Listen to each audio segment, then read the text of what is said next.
Hello world, this is Micah, not Mike or Michael, and this is 5-Minute Filmmaker, where I teach you how to be a better filmmaker in 5 minutes or less. And today I'm going to tell you why I bought the camera that nobody else wanted. So about a year ago, when Canon released the 5D Mark IV, there was so much shade that was just thrown all around about Canon and about how they didn't care and all this stuff. And that was a time also the Sony a7 III was gaining huge popularity, and I was just on the cusp of starting my own business. This took me a long time to decide what camera to get. Just some background. I have been shooting for over 10 years, and in that time, personally, I had the Canon 40D. I was coming out of using that. So 40D, no video specs at all. In that lifetime of 10 years, that was huge. That's when the 5D Mark II had just come out, and we just saw the revolution of DSLR video happen right in front of me. I was in it as it was happening. But when it came time to start my own business, this is really personal. This is a lot of money. I have to make the right decision. This was a really hard decision. I looked into the a7 III. Time was really of the essence when I started my business, and I had to be making money immediately because I have a wife and kids to support. So I just literally, one, didn't have the time to learn a new system. Two, I felt like I was going to break it.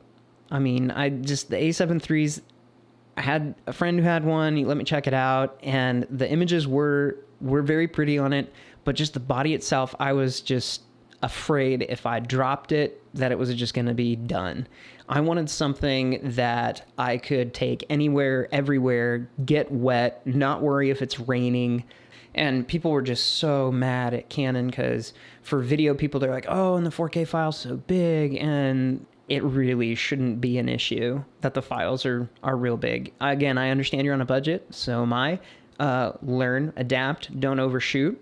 Those are all things you can do to minimize how much storage you take up. Have a solid backup and project archive plan that's going to offset all of those things about having this big file type. Because I'm coming from a camera that does no video at all. So having a camera that does any video was mind-blowing to me. And the fact that it was 4K, I was like, whoa, okay, great. Now we're cooking with gas. That's just what I wanted. That's what I was after. Also, I wanted Canon glass. I wanted L lenses. I know you can do that with an adapter, but we all know that the autofocus and the dual pixels with the Canon bodies and the Canon lenses is just straight magic. So I wanted that. The other thing that I wanted and loved was the battery life. I've got a friend who loves his a7 III. The only thing he goes, it's really a bummer about the battery life because the screen's always on because it's an electric viewfinder, and it just sucks the battery life. So having a camera that I can go all day doing whatever I need is great, especially with the photos and the video end. Yeah, you're still going to need to be changing out batteries, especially if you're a wedding shooter. The Mark IV just got really a bad rap when it came out, and people were looking for it to be something that it wasn't designed to be, which is a primary video camera. Even the Mark II, when we started this whole DSLR revolution thing, even the Mark II was not designed to be a cinema camera. It just wasn't. So take it or leave it. That's why I did what I did. If you're on the fence about getting the Mark IV, you're just about to buy a camera, you're just about to jump in, ultimately find out what camera is going to work the best for you. A great route is rent the camera first. Go to Lens Pro to go to Borrow Lenses, go to Lens Rentals, borrow the camera that you're looking at first.